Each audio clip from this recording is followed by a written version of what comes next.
Welcome back to the Inside the Rays podcast, guys. Junior Caminero just went absolutely crazy.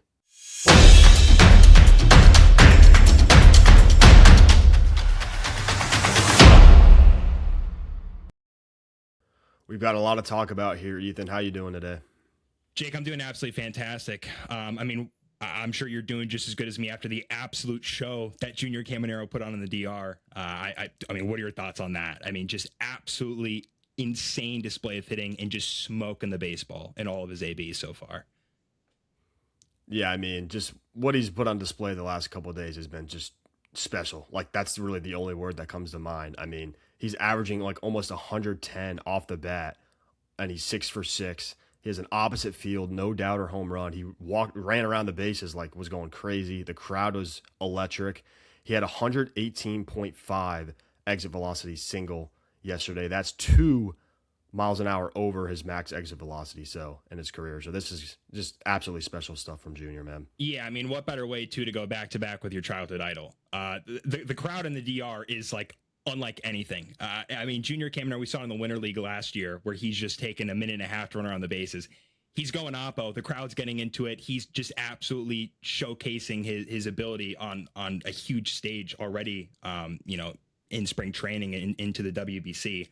I mean, a 109.2 mile an hour average EV through 6 ABs, 100 mile an hour average EV in spring training. And we were looking through Savant. Junior Caminero has swing and missed at one singular pitch in over 100 pitches that he has seen. It's special. I mean, we were talking about the single that he roped up the middle, and we were like, wow, that's like probably the hardest ball that he's ever hit. Oh, just one AB later, he's going to absolutely shatter his max EV. I mean, like, it's unfathomable what he's able to do on a baseball field right now. It's just hard to believe this guy is so young and he's already becoming this advanced as a hitter. Like, if you watch the at-bats today, the first at-bat he had was a 97 mile an hour fastball in on the hands that he pulled and roped it and ran around the bases for a triple. The second at-bat was like a hard cutter on the outer third that he just poked up the middle. It was like 105 off the bat, just right up the middle. Like, he barely even swung. It's just, his talent is ridiculous, and we're really only seeing just the beginning of it. So it's crazy, man. Yeah, I mean, I love the side angle that MLB was able to get of him just chugging around the bases. Just motoring in the third, absolutely firing up the cut. He always throws his hands up, gets everyone involved, pounds his chest. And every time he does it too, I feel like the third base coach is trying to give him a high five. He leaves him hanging for a little bit, and then he'll go around to high fiving him. But just an absolute special display of talent. And I mean, we talk about him all the time as a player. I mean, as a person, Junior Caminero, by next year, Jake, will be speaking as good of English as me and you are on this podcast. It's insane. He just had a kid. He's speaking fantastic English, doing it in interviews. What is there not to like about the kid right now? I mean, he's younger than us too, which is crazy to believe. It's crazy. The maturity he has at this age, like you said, his development of English has just been phenomenal. He's just an all-around vibes guy too. Usually some teams' best player, really, like if you saw Aaron Judge's like pregame speech he had or whatever, like he was just kind of going through the motions and stuff. No knock against Aaron Judge. That's just not really his personality. But Junior's just an all-time vibes guy. He gets the boys going. Like you said, just the development, the maturity he's having is awesome to see, man. Yeah, I mean, even the thing with Mike Deportes today, like they had like their kind of thing in the offseason. They squashed it. They had a great interview, and there were some shots of them just having fun. Like, it's good that baseball is back, but it's also great as Rays fans knowing that your franchise-changing talent is showcasing his talent in a huge international stage. And I mean, the WBC technically starts, tonight. So he's going to have a huge tournament, and he's certainly showing the type of player he can certainly be. Yeah, it's just, we both can't wait to watch what he does this year. I mean, like we talked about it a little bit in the last pod, his second half adjustment on the road. Like we've been seeing a lot of home road splits. Obviously playing at Steinbrenner, he got a little bump there with the home runs. But he, like I said, he's just too good of a talent, too good of a player, and just the work ethic. I mean, he was borderline unplayable defensively in the first month of last season. He was getting pulled in games for Jose Caballero. And now, I mean, honestly, I think he's comfortably an above average defender right now. I think he's already starting to get that like signature barehanded play down the line. I think his body's he just looks better. He's more fluid in his movements. It's just the work ethic is just amazing too, man. Yeah, remember like the first, I think you saw the clip too. I think the Rays Twitter posted it was like the first full workout that they had on the backfields. and it was the last clip. Junior Caminero was going in for a barehanded ball, and Kevin Cash literally says, "I don't think there's anyone better at that than Junior Caminero right now." Maybe an exaggeration, but I mean, to your point, his DRS and OAA increased every single month, and I'm glad you brought up the road splits because I know you are too. I'm sick and tired on Twitter of people saying he's a Steinbrenner merchant. I'm going to read you this right here. I looked into the numbers this offseason. Junior Caminero post All-Star break on the road, 14 home runs, a 144 WRC plus, 902 OPS with a sub 20% K percentage. And we just read you too. All these games are on the road, 109.2 mile an hour average EV. This was after a 66 WRC plus in the first half at home. This guy, and it's crazy to say, and I know we both agree on this, it's not even a hot take for us, might be for some people. I think seriously, you see a better version of him this season. He was only getting better as the year went on. And yeah, you could look at just the overall yearly splits. Go look at by month and see how much he improved on outside pitches, on breaking balls away. I know you mentioned that plenty of times too. I mean, I kind of want to hear your opinions. What were you seeing as the year went on, especially against breaking balls away, that he was just way better against? Well, look, I mean, for me, it's just the eye test. You could throw, like, numbers are always great for context, but throw the numbers away. You watch him every at bat. It's like the in-game adjustments. I know Brian Anderson, Ray's broadcaster, he always talks about it. At such a young age, having those in-game adjustments are not. Sometimes it's in at bat adjustments. Right. It's just phenomenal. And like you brought up, the breaking balls away. Teams were throwing him, they were jamming him with sinkers and fastballs in, and they were just going to that breaker away. He was whiffing a little bit early in the season, but just his plate discipline improved. I don't think I've ever seen a guy's plate discipline improve that much in a course of a season. I mean, it was remarkable. And now he's already, like, what he's doing right now, not even just in the WBC, in the spring, he was absolutely ripping the cover off the baseball. He didn't whiff once. And I think this year we're going to see him draw some more walks, because obviously pitchers are going to be a little hesitant to throw to him. But I mean, yeah, the plate discipline's better. His ability to end zone contact rate in the second half was way higher. Yeah, Jake, I mean, I think the point about the in zone contact rate is fantastic. And I know that we've mentioned it, I mean, multiple times on Twitter and just talking amongst people that we talk about, you know, in group chats and just people in the race community. He had his hitting coach from the DR fly in around the All-Star break and was working with Chad Mottola. So the eye test stuff that you're talking about, you could clearly see some of the swing changes. He wasn't as long too with the swing. I know he has the longest swing in baseball, but there were certain times where on those inside pitches, he was getting his hands in. He wasn't casting the barrel. He wasn't wrapping his hands. A lot more direct to the baseball. Those are things that he was improving on throughout the entirety of the year. And he finished with a fantastic season with over 4 F4. One of the top, I mean, you would say probably at worst 30 players in Major League Baseball right now. Yeah. ESPN actually just reached their top 100 list, and he was number 23 on it. And honestly, this time next year, wouldn't be surprised if he's in the top 15 or even 10. So, and then the point you brought up about him bringing his Dominican coach, I mean, that just shows the dedication he has. Right. Like he just wants to be so good. He wants to be a winner. I just can't wait to see this guy in postseason baseball, because it's going to be happening soon with him at the helm for sure. Yeah, I mean, I think what better transition to talking about a superstar that emerged last year to a guy that we've seen with superstar potential. Shane McClanahan returned to the mound, and it was fantastic to see. I mean, on so many different levels, the fact that he did pitch 2 scoreless innings, but just the emotion that he had. I mean, even the post-game interview with Ryan Bass, I mean, he almost forgot how good it felt to be on a mound. Like, that is just a magical for him and just a great, you know, showing for Rays fans that, I mean, your ace is pretty much back on the mound. Yeah, I mean, that post-game interview was absolutely, I mean, if it didn't get you emotional, right, you got no soul, man. Like, that was his father's passing, just the maturity. He said he's just how much he's grown in the last couple of years. It's obviously been really tough for him. But yeah, just seeing him on the mound, the velocity was pretty good. I mean, they only said he was going about 80%, but he topped at 96.5. He got a strikeout on, I believe, a backdoor slider, which was the only one he threw. You were there, so how do you think he looked? Yeah, I mean, just pregame, him warming up, like, I mean, he was throwing pitches around with the bullpen catcher, and he's like, yeah, like, I'm ready to go. He was absolutely juiced. Like, the fact that his velocity was there is crazy enough. And he even said post game, he's like, he still has a lot more in the tank. Like, I think he was surprised, and the radar gun was off too in the stadium. So I saw him look back the first pitch, and I know he said in Ryan Bass's interview, but his very first pitch, he looked back at the radar gun. He was like, "Oh, it's not even on." So I can kind of just cruise out here and just let my stuff ride. But I think everything looked pretty solid. I mean, the fastball obviously down in velocity. I think it'll ramp back up. I think you could still see 96, 97, no problem with Shane. Where you saw like what 96.5 or 96.8. Changeup looked very good, and the one slider looked, I mean, awesome. But yeah, I mean, 69% strikes. Was in the zone a pretty fair amount of the time. And like, I mean, to his point, he didn't even think that, he was throwing really 80%. He was just going out there doing what he could. And there's plenty left in the tank for him.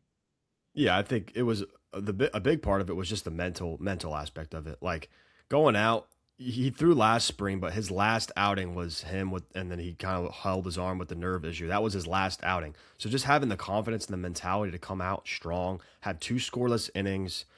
He talked about it in the post game. This was his first game. His dad has never watched him pitch. That's deep, man. So yeah, I can't wait to see what he has in store for this season for sure, man. Yeah, I mean, you have a great rotation in the Rays, and then you plug in Shane McClanahan, who could, I mean, easily fire, 110 to 120 innings this year, no problem. So it's really nice to just see him back in the mound, especially him just being happy, man. Like that's, especially after all the stuff that he went through, him being happy, showing up on a baseball field and delivering in his first spring game. I mean, just exceptional as a baseball fan, and especially us as Rays fans. 100%. So in that game, we're also going to be talking about a couple young players and guys battling for a roster. First guy we're going to talk about is Hunter Fiducia. I think he's been really impressive this spring. The numbers won't jump out, but he's had 206 exit velocity hits right to guys. So it's just process over results in the spring, in my opinion, at least. So what are your thoughts on him, Ethan? I mean, yeah, we saw the absolute pimp job 429-foot home run, but I mean, even the game the other day, a 106.4 mile an hour line drive right at the second baseman. And I mean, we mentioned it last podcast episode, Jake, like you could look at stats, sure. Like, I mean, we like to look at them, but I think it's process over anything. If you see a guy just consistently smoking the baseball, taking great ABs, and just consistently showing up to the ballpark ready to play and making adjustments, that's all you want to see in spring. And I think Hunter Fiducia has done a really good job at that. And I mean, even Ryan Valade, we're going to talk about him, 105.6 mile an hour line drive, and then another 108.4 mile an hour opposite field single. Like I said, results haven't been there, but he is shown the plate discipline is certainly there. We've seen into the minors, and I mean, he had a good showing the other day. Yeah, Ryan Valade's just been hitting the ball hard. He's been hitting the ball hard in the air, and he's got power, so I think the power will come. It's going to be interesting to see how he looks defensively, because I think that's the one thing I'm going to be looking forward to, because I think the bat could play, especially in a platoon role. He's had good success against lefties in the minors, so I don't really see why he couldn't have it in the majors. I am curious to see how he looks defensively, and then how he looks in like a pinch hit role, because I do think either him or Justin Henry Malloy and DeLuca, those 3 right-handed outfielders, a lot of their role is going to be against relievers in late innings in pinch hit situations, because let's be real, the top 3 outfielders are going to be either Mullins, Fraley, and Simpson, or Mullins, Fraley, and Mellon. So those are going to be your guys against righties. But when a tough lefty comes in, a lot of those lefties don't really have a lot of success against lefties. So how Valade and Malloy and DeLuca, how they handle late game relievers, that's going to be really interesting to see for sure. Yeah, I mean, that's a really good point that you brought up too, and especially late in games when these guys are coming in off the bench. They're not facing some bum. I mean, they're going in there, they're facing Aroldis Chapman or Mason Miller or Adrian Morejon. Like they're facing top guys in the game. So whoever does, finalize that roster spot, it's someone the Rays think that can come off the bench and deliver a good AB in a clutch situation. For sure. I think the last guy we're going to talk about in that game is Carson Williams. He's just been really impressive at the plate. 106 exit velocity single. He just looks a lot more comfortable. The whiff rate is down for sure, and the chase rate's down. I know it's small sample size, but it's just good to see that was his first full off season of really him being able to work on exactly what he needs to work on. I still think he has a chance to make the opening day roster. So hopefully he can push whoever it's Ben Williamson or Taylor Walls. Hopefully he can push them. And if he's not on the opening day roster, hopefully it's only a couple months and then he's up. Yeah, I mean, Carson Williams in the Fort Myers game, I mean, led off with a 106.3 mile an hour single. We've seen the plate discipline in a short sample size improve. And it's good that he's getting some good ABs and some good results against, some top guys. Garrett Crochet, like that's the second or third best left-handed pitcher in Major League Baseball. Really quick, just before we go into the Fort Myers, I do want to mention Theo Gillen's hit really briefly. It was a short dribbler, but the fact that he was able to, I mean, not a poor AB, I mean, he struck out, but he was getting similar pitches in his second AB. He was spitting on them and was able to just deliver, a solid result. I think this is a guy that's going to easily tap into some more power. The plate discipline is absolutely off the charts, and it's really nice to see a young kid under 21 years old adjust on a AB to AB span. It's not game to game. He did it AB to AB in, I think, his second game of the spring. It was really nice to see him just get his first knock out of the way. Yeah, it's like I was talking about with Junior. In-game adjustments for young players, you don't see it very often. So seeing a guy like Theo Gillen do that is really nice. And then you got a good angle of it, the side view. He can run, man. Dude, like, yeah. And he's got size too, like the size, speed, and potential power with his potential plus defense and center, the plate discipline, like you said. A lot of reason to be excited about him for sure. Yeah, I mean, I've seen some people online just say, I mean, like he looks thinner too. Like he might be honestly even faster this season than what we saw in 2025. And this was a guy that stole 35 plus bags. So that's going to be a nice development too. Yep. And that same day was a split squad game, so they played in Fort Myers against the Twins. TJ Nichols, Brody Hopkins both pitched. We'll first talk about Brody Hopkins. Still struggled with the command a little bit, but the stuff is ridiculous. He sat basically 98 with the fastball, and in my opinion, that's not even his best pitch. The curveball, in my opinion, might be the best pitch in the minors for breaking ball. The depth it gets is ridiculous. Pair that with 98 to 100. Then he's got a 93-mile-an-hour cutter that just eats up bats, either jamming or getting called strikes. So, yeah, Brody Hopkins just looks phenomenal so far. Yeah, I love that you mentioned the breaking ball. I mean, we've mentioned a few times already. It's not arguably the best breaking ball in the minors. It's arguably the best breaking ball in all of baseball. The shape and the velo combination is absolutely absurd. I mean, he's throwing I don't even know what a curveball. I mean, whatever you kind of want to call it, at 85 miles an hour. It's getting 12 inches on average of drop with some glove side movement. It is absolutely fantastic. He's shown too, like he's thrown some, regular like horizontal fastballs. He's throwing almost like a cut fastball with 20 inches of ride. He has a cutter to play off of it. The sweeper is absolutely gross. And I mean, even the changeup, there's not a pitch in this 6-pitch arsenal that does not grade as a plus offering. And even the breaking ball shapes, he can morph them into almost any pitch that he wants to. He is literally, you load up MLB The Show, you tell him what pitches to throw, and that is Brody Hopkins as a baseball player right now. Yeah, I mean, there's some people talking about reliever risk, and I get it with this command being a little shaky, but when you have 6 potential plus pitches, I think the Rays are going to give him every single chance to be a potential starter, and I have no doubts he's going to be one for sure. Another guy we're going to be talking about is TJ Nichols, another top Rays pitching prospect. He threw another 2 scoreless innings. The fastball slider combination is really good, and he also threw 21% changeups, which I know you have some thoughts about his changeup. It might be his best pitch, you say? I mean, dude, I know we rave about the slider. Like the slider is absolutely gross. I mean, there's a fantasy dynasty account that we love watching his highlights on. You could watch like 5 to 6 minute highlights of his full game. So shout out to you on Twitter. But the changeup, dude, is getting around in spring, mind you. So it's still limited. He's thrown just under 4 innings. It's getting around 10 inches of velo separation, and it's getting 10 inches of vertical separation. Kind of like how we talked with Nick Martinez. Like if you're gearing up for a fastball against TJ Nichols and he's throwing you a changeup, good luck. Like you're going to be walking back to the dugout before you know it. It is absolutely nasty if he's able to command it in the zone. But I think it's been a solid showing. Like we've seen 3 of his plus pitches. The slider absolutely drops off the table. And I mean, the fastball, if you're able to throw it 97, 98, it's going to be a good pitch regardless of, I mean, obviously the slider and changeup get everything, but I think we still like the 4-seamer as well. Yeah, I mean, you're sitting 96, 97, and the thing with him is his command's like pretty damn good. I almost kind of compare him to a little bit like Rasmussen. Good fastball with good command.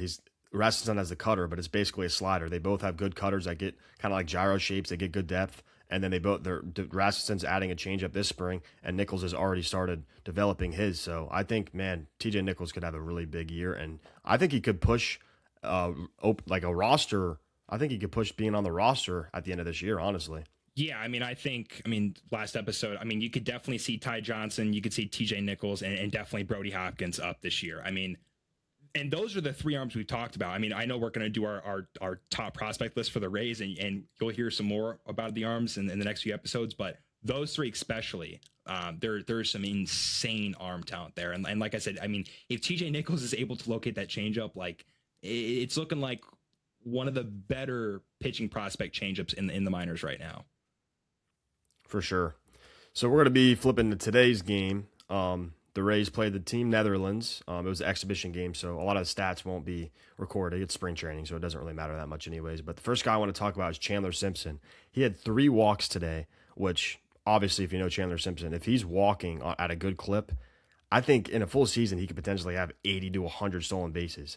And for me, when I watch him, I think his plate discipline is actually really good, especially for a hitter like that. He swings a lot, but the contact rates are great. But I think if he could just be a little more patient, I mean, the sky is the limit for him. I think he could be a 350 on-base guy, and with that, I think he could steal 80 to 90 bags. And then I think we've also seen improved defense from Chandler. So hopefully he can carry that into the season, because if he's showing improved defense with a little more patient approach, we get to be talking about a 2.5 to 3 win player.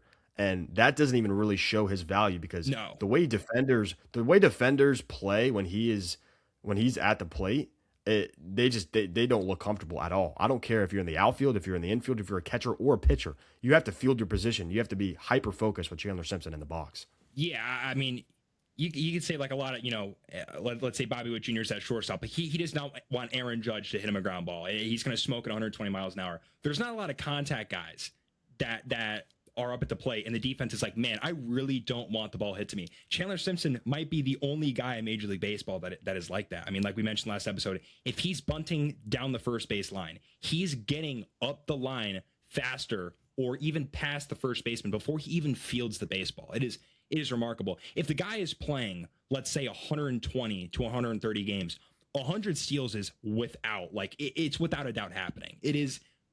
He's going to almost break Major League Baseball when he gets a solid run at the MLB level. And from what we've heard too, everyone is saying the defense has been improving.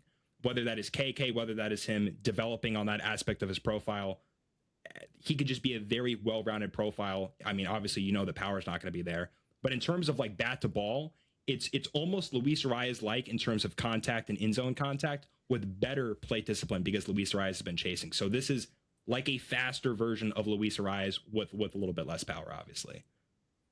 Absolutely, man. Can't wait to watch him this upcoming season. Another guy we're going to be talking about, Xavier Isaac. We talked about him a little in the last pod, but the last 2 games, he's been really just awesome. Had a 108.5 mile an hour single yesterday, and then today he got on base twice in both of his at-bats. Had another, I think, 97 single, and then he had a walk today. And I really like the way he looks, man. Like, his body looks good. He's obviously, his confidence is all the way there after the brain tumor surgery. So, yeah, what are your thoughts on that, Ethan? I mean, did you see him in camp? The dude's a tank. Like, he's literally just built like a tank. The loft in the swing, the power profile, especially the other way, clean up the whiff. And like, this is, I mean, I said it last episode, like, this is one of the highest power ceilings in minor league baseball. And you have to think too, I mean, regardless of the injury, dude, he was great last year. I think the WRC plus was north of 140. Like, I don't care if you're striking out 28 to 30% of the time, or even a little bit more, brother. When you're gonna be popping 30 home runs and you're still developing and getting your body back into even better shape, come on, like, this kid's a freak. And you didn't even talk about the walk rate. I think the walk rate was really good. Oh, yeah. So if you're striking out a lot, obviously you want the power. But when I look at these power guys who strike out a lot, I like to see if they're getting on base, because that's really showing your value right there. And Xavier Isaac did. He had like an 820 OPS, I think, in Double-A. So I mean, if he has a good year this year, I mean, he could be potentially pushing the roster at the end of the year. Obviously, with Aranda and Yandy, there's a little bit of a logjam there. And then not to mention Trey Morgan, who's also probably going to be ready sometime this year. So it's just going to be really interesting to see. But there's a lot of depth at that first base spot for sure. Yeah. No, it is absolutely insane. I mean, I kind of wanted to pose the question. I saw your thread the other day on Twitter. I kind of had to bring it up on the episode. Jake, I have to ask you about the WBC. We talked a lot about Junior, but if you were to go through your WBC rankings, like, who are you going with? Because, I mean, this is going to be, I mean, even more electric than maybe the one that we saw last year, especially if we see our boy just absolutely go crazy. It's tough, man. With Junior playing like this, like, I'm tempted to give the nod to the DR, especially with no Corbin Carroll. Roman Anthony's great, Right. but it's tough. No, having no Corbin Carroll, I think he's such an underrated player. He's a really good hitter. Having just more of an unproven guy in Roman Anthony in that left field spot. I would still lean the U.S. by like a smidge, but like the DR's lineup. I mean, you got Manny Machado, Fernando Tatis, Juan Soto Jr. I'm probably forgetting a couple guys. That's just teams absolutely loaded, man. Yeah, I'm going with the DR for number one. I mean, like if Junior Caminero is consistently just smoking baseballs throughout the entire WBC, and he's absolutely getting the crowd fired up, and then you have Juan Soto doing the Soto shuffle, he's in his zone. I mean, dude, like you go from Vlad. Didn't even mention Vlad. Vladdy, Cami, Juan Soto, Julio Rodriguez, Fernando Tatis Jr., Manny Machado, Geraldo Perdomo, Ketel Marte. Dude, Marte. You have a dude. bench with Augustin Ramirez, Jeremy Pena, O'Neal Cruz. Brother, like what? Come on, dude. It's tough. It's tough, man. I do think if Bryce Terang plays more of a utility role and you have Gunnar and Bregman at either second or third with left field, Roman Anthony, obviously, Judge and right, Cal Rowley at catcher.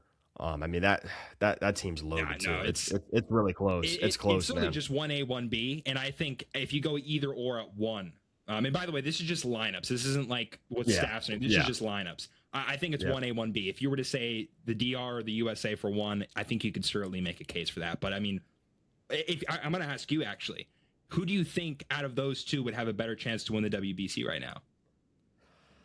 I think it's got to be the U.S. I think the DR, I don't really love their starting pitching. Right. The bullpen is nasty. They got like Uribe is absolutely gross. They got a couple other guys. I mean Griffin Jack, Clevenger with the Rays, but there's also Mason Miller and there's other guys in the U.S.'s bullpen. I don't know what's going to happen with Skeens and Skubal. If they both don't pitch in like actual tournament play, that's pretty concerning in my opinion. We got Nolan McLean, who I think in my opinion is one of the nastiest pitchers in baseball. Yeah, like, he's gonna be insane. Down.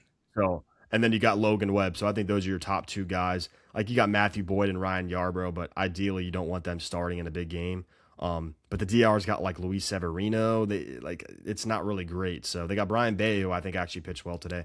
But I would still lean the U.S. for sure. Yeah, and before we move on to our next team, I mean, just a quick shout. Kevin McGonigal hit an absolute moonshot against Luis Severino. So that'll be someone that will probably be on Team USA's roster pretty soon. Here. Oh, the next WC, I don't think it's a hot take. I think he's going to be that guy is an absolute stud. He's a freak, There's been a lot of talk about Connor Griffin. I think this season, I think McGonigal is going to be a better player. Maybe that's a hot take. Yeah, I think his floor is a little higher. I think his floor is a little higher at the MLB level this year. I think ceiling wise, yeah, Connor Griffin's the number one prospect. But I mean, if you watch McGonigal, I think it was against Nick Martinez. I think you were at that game. Yeah, dude. He was absolutely smoking balls. And like, look, Nick Martinez, it's not like he looked bad. He was throwing 93 with a nasty changeup. Like it wasn't some scrub pitcher. Like, and then obviously, I think he hit the home run off Severino, 110 off the bat, 460. Dude, it was like 460, and we talked about. I mean, before we just get into the next team, like. He was almost as happy as Junior Caminero running the bases. Like I had never seen Kevin McGonigal kind of react that way. He was sprinting. Yeah, he was in a full sprint. He was cooking around the bases. I want to ask you about this next team.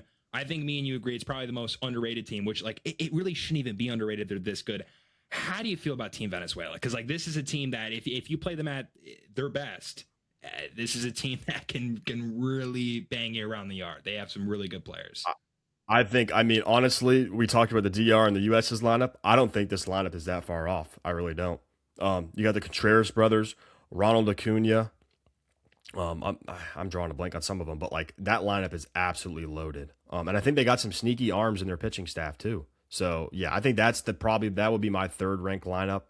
And then I would probably have Mexico and Japan 4 and 5. I've been debating what lineup I like better. I think I would go Japan by like a hair just because Shohei Ohtani is just different. But then you look at Team Mexico's lineup, Jonathan Aranda, Jaron Duran, Alejandro Kirk. I mean, that lineup is loaded. Randy Arozarena, Rowdy Tellez. Like, that's a really good lineup too. And I mean, you know how I feel about Jonathan Aranda. Like, I think he could carry a WBC. We actually didn't really talk about him earlier. He's 3 for 5. He had a double today. He had 2 walks today. And his first at bat, which was actually an out, was a 400 like warning track shot. and it was an out at the warning track. So like he just looks absolutely dialed in. Yeah. So Yeah, I mean, I'll talk about Iran first before Venezuela. I mean, being a Rays podcast, I mean, I think you look at his season last year almost differently if he plays the entirety of the year. Like, this was one of the best hitters in Major League Baseball last year. His ability to go the other way, his ability to improve against lefties. Like, this guy wasn't being used at all against lefties. And I mean, we were almost just like, you understand why a little bit, but then it gets a little bit as the season goes on. You're like, like, he's just a good hitter, and he wasn't bad in the minors against lefties. I think the OPS was still over 700. He was just crushing every single arm you were able to put in. There were games where he was facing a lefty to start and a lefty coming out of the pen. He was going 3 for 3, 4 for 4. Like the guy was just a hit machine.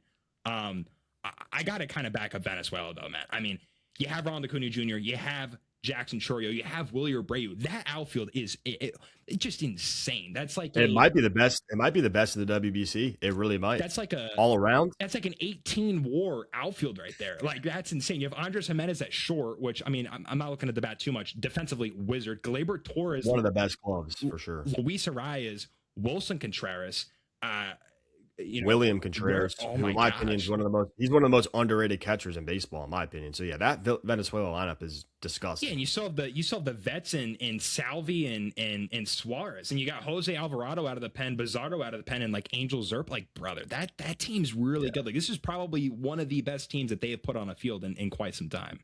Michael Garcia too, coming off a big breakout season. So yeah, man, I'm very excited for this WBC. I know Ethan is as well. We'll talk about Japan a little bit. They got Okamoto, obviously Ohtani, Seiya Suzuki, Murakami. I mean, that's a loaded lineup as well. I was kind of torn between them or Mexico, but I think I'd give Japan the edge just because Ohtani is an absolute stud. But I know you have another kind of under the radar guy you'd like to talk about. Yeah, I think it's Sato. I'm sorry if I'm butchering it. I think he was one of the leaders in WRC Plus in the NPB last year. He was certainly a guy that stood out.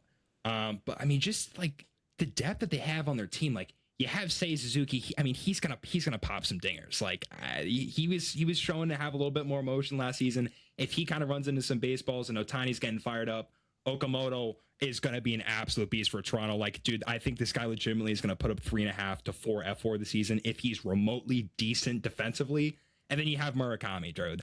Not only did he display some of the best power in the NPB, his quality of contact metrics line up with pretty much almost anyone in pro ball at the MLB level. And then, of course, you have Shohei Ohtani, and you have his teammate, arguably his best friend, in Yoshinobu Yamamoto on the mound. You have Kikuchi, even Sagano. I don't even know Sagano is on this. I mean, granted, he's playing. They have Yoshida too. Yoshida too, dude. Yoshida's a good platoon bat. I mean, he can hit righties. And then you brought up Murakami, you brought up Okamoto. That's a loaded team for sure, and they all have experience in the WBC. Obviously, they won last. Yeah, I mean, it's kind of like the same kind of core of players, and I mean, you can almost say they're going to be better because I mean, Okamoto's had, very very limited sample in spring. Ohtani has won 3 or 4 MVPs at this point. Murakami has gotten some ABs in the spring, so this is a team that has played together. They've gelled together. They've also matured and have gotten in different playing time now. Ohtani's had multiple years of MLB experience under his belt. Okamoto is going to be getting that, and same thing with Murakami. So this is a very, very fun team to watch. I mean, Seiya Suzuki as well. Yeah, Seiya Suzuki is one of the most underrated hitters in my opinion. Yeah. I've been kind of sneakily wanting the Rays to get him for the past couple of years. Obviously, the Cubs. That'd be awesome, but there has been trade rumors with the Cubs, but obviously they haven't done it. So who would you pick out of those 5 teams? Because I think we can safely say those are the top 5 teams in the running. Dude, oh my gosh, like you want to say USA? Like I feel like, but dude, like. I could just see the DR just going stupid, dude. Like, if Juan Soto and Junior Caminero and like every player is good. I mean, we didn't even mention like Austin Wells. I mean, granted, he wasn't the best offensively. That's a guy that's easily going to pop 20 to 25 home runs while being a great defensive catcher. Like, that whole team is insane. Geraldo Perdomo was the 6th best player in baseball last year. I'm leaning the DR. I get pitching is important, but also you have to factor in. I think Tarek Skubal and Paul Skeens are only pitching twice. Like, I don't think that they're going to be in the entire tournament. I think they even said like they're going to be watching it if they go to the finals or whatever. I think DR takes it home. I really do. I think this is their year. I think the team is absolutely insane. And I know Julio Rodriguez has had like his first half struggles. If he gets hot out of the gate, in the WBC, like I don't know. I think DR this year is really, really good. Look, I think you make a good point about Julio Rodriguez. He's hitting seventh for them. If Julio Rodriguez plays like he does kind of in the second half, that's an MVP type candidate. It's insane. So yeah, your point about Skeens and Scoble not having them is going to be tough, man. I brought up Logan Webb, Nolan McLean. I think they're going to have to lean heavily on the bullpen. Mason Miller could potentially go like multi-inning spurts because he's had experience with that in the past. Griffin Jacks has as well. Obviously, as a Rays fan, I probably don't want them throwing too much, but having Jackson Clevenger in that pen, that's a really good duo there. Mason Miller. So yeah, I would still lean United States, but it's tough. I think the DR and Japan. I mean, you can never count out Japan with Shohei Ohtani. You just can't. Yeah. I will say though, for Team USA, I really hope that Clayton Kershaw has a big moment in the WBC coming out of the pen. That would be so badass. Like he had one of the World that Series. would be that would be one of the most electric moments. He's like what 42, 43. He's old. He had his spring start today, and I think his fastball was like it topped at 88. Like it's tough, man. I know he leans heavy on that slider curve, but I think their best bet is Logan Webb and Nolan McLean without Skeens and Scoble. Unk still got it. He's got. Hey, Paul Goldschmidt went deep today too against the Rockies. So Paul Goldschmidt is a good. Really, he still rakes against lefties. Lefties. I was a little confused why he was on the roster with Ernie Clement also on the roster. I feel like Ernie Clement got the start today too. Shout out! I know Ernie he Clement. played left field. I mean, that guy can play literally every position. He played left. He can play the whole infield. But so yeah, it's going to be really interesting to see. That's going to probably conclude this episode. We really appreciate you guys. Thanks for all the support. Over the next couple of days, we're going to be breaking down the Rays top 30 MLB pipeline prospect list. So it's going to be some detailed episodes there. So we can't wait. You got anything else, Ethan? No, I mean, I think this was a great episode. Very well-rounded. And like I said, in the first episode, we mentioned it last time. If there's anything you guys want us to talk about, comment down below. We really appreciate all the support. And like I said, we're going to be trying to crank out minimum 4 to 5 episodes per week at this point. This is an absolute blast. Thank you guys for the support. And we're praying Junior Caminero just keeps smoking baseballs through the entirety of the WBC and into the regular season. But Jake, it was an absolute honor, man. I had a blast tonight. 100%. Thank you guys.